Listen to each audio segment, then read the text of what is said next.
The Kardashev Institute for Advanced Military Training occupied a special place in galactic education, which is to say, it occupied a deliberately miserable place on the surface of Themis 7, a planet whose primary features included aggressively inconvenient and why does everything here want to kill me? The Institute's crown jewel, if you could call a systematic torture program a jewel, was Course 7 Alpha, Advanced Wilderness Survival. For 3 decades, it had maintained a perfect record of breaking every recruit who entered its domain. The premise was beautifully simple, which military minds always appreciated, because complexity required paperwork. Take 72 recruits from various species across the galactic concordance, drop them individually into 72 equally hostile sections of Themis 7's northern continent, provide them with nothing but a standard-issue survival kit containing items that might charitably be described as technically functional, and wait. The survival kit included a protein bar that tasted like recycled boot leather, a thermal blanket with the insulating properties of tissue paper, a fire-starting rod that worked approximately never, and one emergency beacon for when, not if, but when, the recruit accepted that nature was winning and their dignity was negotiable. The instructors, meanwhile, would establish a comfortable base camp exactly 40 kilometers from the nearest recruit, monitor everyone's vital signs and camera feeds with detached amusement, and wait for the inevitable distress calls while their supply drops delivered hot meals, climate-controlled sleeping pods, and entertainment modules. It was a teaching method that said, "We want you to learn that survival is impossible without proper support structures, and admitting weakness is strength," though it mostly taught recruits that whoever designed this course enjoyed watching people suffer. Nobody had ever lasted more than 72 hours without calling for extraction. The record holder, a Crothian, whose species evolved in sulfur swamps and could metabolize rocks if sufficiently motivated, had made it 68 hours before hypothermia and a bacterial infection tag-teamed his immune system into submission. This year's cohort included the usual mix of species: Crothians, Vexillians, Thoraxians, a few Quilnari who really should have known better given their homeworld was basically a tropical resort, and this is where the universe's sense of humor became evident: one human. A Saurian, whose scales had turned the particular shade of grey that suggested he'd spent too many years being unimpressed by everything, stood before the monitoring station with his 3 fellow instructors and reviewed the recruit roster with the enthusiasm of someone reading a menu at a restaurant that had given him food poisoning before. 72 recruits, he announced, his voice carrying the gravelly tone of someone who gargled sandpaper for vocal warmth-ups. Standard distribution across species, all implanted with tracking chips, all equipped with standard kits, all about to learn that wanting to be special forces and actually surviving special forces environments are different concepts. Commander Thrace, an insectoid Vrexian, whose compound eyes caught everything, and whose mandibles clicked in what might have been amusement or just reflexive twitching, leaned closer to the holographic display. "There's a human in Section 47, she observed, her translator rendering her chemical speech into flat, businesslike standard. Marcus Webb, recent Academy graduate, top marks in tactics and engineering. A human, Boruan rumbled, his rocky granite physiology making every word sound like continental plates having a disagreement. They're the ones from that death world with the excessive gravity and predators everywhere, correct? Earth Lieutenant Chiara confirmed, her feathered crest rising slightly. The avian Skytalon had a reputation for knowing obscure facts about obscure species, probably because she had nothing better to do during long reconnaissance flights than memorize random databases. Classified as a Class 9 death world, hostile megafauna, extreme weather variations, primitive technology level until recently, and somehow they made it to space anyway. Very stubborn species. Vec waved a clawed hand dismissively. Stubborn doesn't mean competent. I've reviewed his file. No formal survival training listed. He'll last maybe 30 hours before he's crying into his emergency beacon like all the others. I'll bet 200 credits on it. You're being generous, Thrace clicked. Humans have relatively fragile integument, require frequent caloric intake, and their homeworld, while hostile, doesn't prepare them for Themis 7 specifically. I give him 24 hours. 300 credits. Borun's laugh sounded like an avalanche having second thoughts. I'll take the long odds. 48 hours, 100 credits. Something about primates from Deathworld suggests they're too stupid to know when they're beaten. Chiara tilted her head, studying Marcus Webb's file on her personal display. Did any of you actually read his personal background information? It says here he grew up in something called Montana and lists his hobbies as "Nobody cares about hobbies," Vec interrupted. We care about survival metrics. Now let's drop these recruits and start the timer. I want to be in my climate pod with a hot meal when the first distress beacon goes off. Based on historical data, that'll be in approximately 4 hours. It was 3 hours and 47 minutes, actually. A Quilnari named something unpronounceable had encountered Themis 7's delightful native fauna, specifically a pack of 6-legged predators that the scientists had creatively named hexawolves because naming things was hard and they had budget cuts, and decided that continuing to exist was more important than passing this stupid course anyway. The instructors settled into their comfortable routine. The base camp was by design considerably more pleasant than the wilderness surrounding it. Climate-controlled habitats, monitoring stations with comfortable seating, entertainment systems, and the promise of regular supply drops containing actual food rather than the punishment bars in the recruit kits. They watched the various camera feeds with the dedication of people who were technically working, but mostly just waiting for other people to fail. By hour 6, 3 more distress beacons had activated. By hour 12, the count was up to 15. The excuses varied: injuries, inability to start fires, encounters with local wildlife that objected to sharing territory. One recruit who simply looked at Themis 7's purple-tinted sky and decided his mental health was worth more than military prestige, but the result was the same. Extraction teams retrieved each recruit, provided medical attention as needed, and filed the appropriate failure documentation. The instructors monitored it all with professional detachment and personal amusement. Section 47 is quiet, Chiara noted on the second day, her eyes flickering across the monitoring station's main display. The human hasn't triggered any alerts. Vec glanced at Marcus Webb's vital signs without much interest. Heart rate is steady, body temperature normal, no stress indicators. The equipment's probably malfunctioning. Check the backup sensors. Thrace's mandibles clicked as she pulled up additional data. Backup sensors confirm. He's mobile, covering ground at a steady pace. Current location shows he's near a water source in the valley region.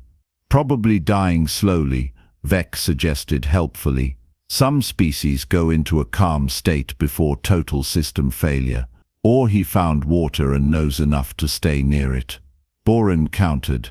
Still, day 2 is early. Plenty of time for him to break. The cold hasn't set in properly yet. They were right about the cold. Themis 7's diurnal cycle brought temperatures down to near freezing every night, which was the planet's way of being inhospitable on a schedule. By day 2's nightfall, another 18 recruits had activated their emergency beacons, often with the addendum that they'd very much like to lodge a formal complaint about the course design and possibly the instructor's parentage. The instructors ate their dinner, real food, delivered by supply drop, still warm, and watched the camera feeds showing miserable recruits huddled around inadequate fires or shivering in improvised shelters. It was almost poetic, in a deeply uncomfortable way. Marcus Webb's feed showed him near his campfire, but something seemed off. "Is he singing?" Chiara asked, adjusting the audio feed. They listened. It was indeed singing, though singing might have been generous. The human was humming something tuneless, while apparently weaving plant fibers together with the focus of someone completing a pleasant hobby rather than fighting for survival. "Delirious," Vec declared. "Early-stage hypothermia causes irrational behavior. He'll trigger the beacon by morning." Morning came. The beacon remained silent. Marcus Webb's biosigns remained annoyingly stable. Day 3 introduced a new problem. The instructor's supply drop hadn't arrived. "Define delayed," Vec said into the communication unit, with the tone of someone whose patience was already dead and currently being mourned. The logistics coordinator's voice crackled back, cheerful in the way that people who aren't currently dealing with consequences can be cheerful. "Bureaucratic processing error, Instructor Vec. The supply authorization form was filed under the wrong department code, then kicked back to requisitions, and now it's in appeals because someone flagged it as duplicate spending. Should be resolved in another 36 to 48 hours. We have 72 recruits in the field and 4 instructors who need to eat," Vec said slowly, as if explaining to a particularly dim child that fire was hot. "You have emergency rations in the base camp storage," the coordinator replied helpfully. "Standard protocol for supply disruptions." The emergency rations were, unsurprisingly, the same punishment bars they'd given the recruits. The irony was so thick you could spread it on toast if you had toast, which they didn't. "This is unacceptable." Thrace clicked, examining one of the bars as if it might spontaneously become edible through sheer willpower. "This is hilarious," Borun rumbled, though he didn't sound particularly amused. "We're running a survival course, and now we're the ones who need to survive." Chiara was still monitoring the feeds. By day 3, 58 recruits had been extracted. Only 14 remained, and most of those were showing signs of imminent collapse. Except Marcus Webb, whose camera feed now showed something that made her crest feathers rise in confusion. "Section 47, she said quietly. "You all need to see this." The instructors gathered around her monitor. Marcus Webb's campsite was visible, and calling it a campsite was like calling a Star Destroyer a vehicle. Technically accurate but missing important context. The human had constructed a lean-to shelter with a proper debris-covered roof, a fire pit with rocks arranged for heat retention, some kind of rack with what appeared to be strips of meat smoking above low flames, several fish, actual fish from the river, laid out on flat stones, and most notably, a series of cord and trigger devices arranged in a grid pattern extending into the surrounding forest. "What?" Vec said slowly. "Are those snares?" Chiara breathed. "He's built animal snares, multiple trap lines." They watched as Marcus checked one of his snares, found it empty, reset it with practiced efficiency, and moved to the next. The third snare contained something furry and very dead.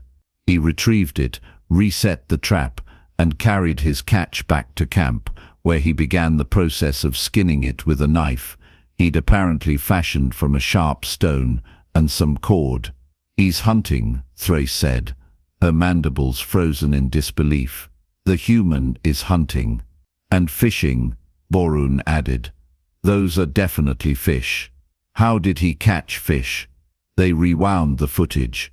Marcus had created a fishing setup using cord from his kit, a carved bone hook, and considerable patience. He'd also constructed what looked like a primitive fish trap in the shallows, a funnel-shaped enclosure that let fish swim in, but not out.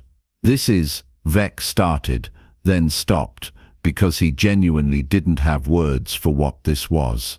The instructors' stomachs growled in harmony, a four-part symphony of hunger and growing resentment toward logistics coordinators. Day 4 arrived with no supply drop and diminishing dignity. The instructors had eaten their emergency rations, 1 bar each, which satisfied their caloric requirements while offending their taste buds, and were now watching Marcus Webb's feed with the intensity of people watching cooking shows while hungry. He'd caught 2 more of the small furry creatures, hexarabbits, the scientists called them, because again, naming was hard, and was preparing them for smoking. He'd also collected what appeared to be edible tubers from plants near the river, tested them carefully for toxicity, using some method the instructors didn't recognize, and roasted them in his fire's coals. How does he know which plants are edible? Chiara wondered aloud. More importantly, Vec said, his voice hollow, is anyone else thinking what I'm thinking? That we're trained military instructors watching a recruit eat better than we are. Thrace supplied. That we could go to Section 47, Borun rumbled. For instructional purposes. To observe his techniques. To definitely not ask him for food. They looked at each other. Professional pride warred with basic hunger and the growing realization that Marcus Webb had somehow turned their impossible survival scenario into what appeared to be a moderately pleasant camping trip. We should check on him, Vec decided, his voice carrying the authority of someone making a tactical decision rather than admitting defeat. All other recruits have been extracted. He's the only one remaining. It's our duty to ensure he's not suffering from some kind of psychological break that's preventing him from recognizing he should quit. Nobody believed this excuse, but everyone agreed to pretend they did. The trek to Section 47 took them 2 hours through Themis 7's aggressively unpleasant terrain. By the time they arrived, the instructors were hungry, cold, and nursing various scratches from local flora that apparently took offense to being walked past. Marcus Webb's campsite was even more impressive in person. The shelter was sturdy and well insulated with layers of bark and leaves. The fire pit was positioned to reflect heat into the shelter while minimizing smoke. The smoking rack held multiple strips of meat at various stages of preservation. A pile of gathered firewood sat nearby, organized by size. Several containers made from bark and sealed with tree sap held water and what looked like rendered fat. And Marcus Webb himself sat by the fire, cleaning another fish with his primitive knife, humming the same tuneless melody they'd heard on the feeds. He looked up as they approached, smiled, actually smiled, and raised a hand in greeting. "Instructors," he said cheerfully. "Was wondering when you'd show up. The supply drop didn't come, did it? I stopped seeing the usual aerial patrol patterns around day 2. Figured you might need a backup plan." The 4 instructors stood there, seasoned military veterans with decades of combined experience, staring at this human recruit who'd just casually admitted to tracking their movements while thriving in an environment designed to break him. "You," Vec started, his translator struggling to convey the appropriate mixture of confusion and wounded pride. "You've been monitoring us." "Well, yeah," Marcus said, as if this was obvious. "Your patrol drone does a sweep every 6 hours, always the same altitude and route. When that stopped, I figured either something went wrong or you were testing whether I'd notice. Then I considered that if your supply drop was delayed, you might be dealing with the same rations you gave us, and..." He gestured to his campsite. "Nobody should have to eat those bars if there are alternatives." You folks hungry? There was a long silence during which 4 military instructors had to reconcile their professional identities with the fact that yes, they were extremely hungry, and yes, a recruit they were supposed to be evaluating was offering to feed them. That would be. Thrace's mandibles clicked several times, searching for words. Acceptable. For observational purposes. Sure. Marcus agreed, grinning in a way that suggested he knew exactly what was happening and was finding it hilarious. Have a seat. Fish should be done in a few minutes, and I've got some tubers roasting. Also made a stew from hexa rabbit, that's what I'm calling those furry things, and some wild onion equivalents I found. Turned out pretty good. They sat. They ate. The fish was properly cooked, seasoned with local herbs Marcus had identified as safe and flavorful. The tubers were starchy and filling, reminiscent of potatoes but with a slightly nutty taste. The stew was genuinely good, rich and warming, with meat that fell apart tender and vegetables that added texture and earthiness. The instructors ate in silence, too hungry and too impressed to maintain their dignity through conversation. Finally, as they were finishing, Chiara voiced the question they were all thinking. How do you know all this? Your file said no formal survival training. Marcus shrugged, adding another piece of wood to the fire. No military survival training, sure. But I grew up in Montana. That's a region on Earth, pretty rural, lots of wilderness. My grandfather took me camping and hunting from when I was about 6 years old. Teaching kids outdoor skills is pretty common where I'm from. You learn to read the land, identify edible plants, trap small game, fish, build proper shelters, manage fire. Basic stuff. Basic. Vec repeated flatly. Yeah, I mean this, Marcus gestured at his campsite, is pretty standard for a multi-day camping trip back home. Though I'll admit the local wildlife took some figuring out. Had to observe the hexawolves' hunting patterns to know when to avoid certain areas, and testing the plants for edibility took longer than usual since I didn't have my grandfather's knowledge to build on. But the principles are the same. Water first, shelter second, food third, and fire throughout, because fire is life. Borun's laugh was quieter this time, more genuine. You're telling us that on your home world you teach children these skills as recreation. Well, yeah. Earth's pretty hostile if you go into the wilderness unprepared. We've got bears, wolves, mountain lions, venomous snakes, extreme weather, difficult terrain. You learn to deal with it or you don't go camping. Most people choose to learn. Marcus paused, then added with perfect innocence. Is Themis 7 supposed to be particularly difficult? Because honestly, this is milder than some places back home. At least here the wildlife runs away from humans. On Earth sometimes the wildlife runs toward you, and then you have problems. The instructors exchanged glances. They were beginning to understand something that the Galactic Concordance's classification system had tried to convey, but that nobody really internalized until moments like this. Death worlds produced survivors by default, because anything that didn't learn to survive simply didn't exist long enough to develop space travel. Humans were persistence hunters from a planet that actively tried to kill them. What the instructors had designed as an impossible challenge was, to Marcus Webb, a slightly inconvenient vacation. The trap lines, Thrace clicked, gesturing to the snares visible from the campsite. You place them in a grid pattern that suggests systematic thinking. Yeah, you want to cover multiple game trails and habitat edges, Marcus explained, slipping into the tone of someone who'd explained this before and found it genuinely interesting. I scouted the area first, identified where the hexa rabbits feed and what paths they use regularly, then placed snares at strategic points. Check them twice a day, reset any that are triggered, move them if they're not catching anything after 48 hours. It's just efficiency. Work smarter, not harder, you know. And the fish trap? Chiara asked. Old technique, probably used for thousands of years on Earth. You create a funnel that exploits the fish's natural swimming behavior.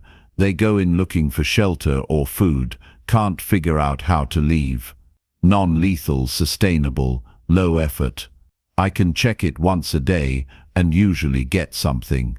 Vec was doing calculations in his head, the kind of calculations that military instructors did when they realized their carefully designed evaluation system had encountered an unexpected variable. You could stay here indefinitely.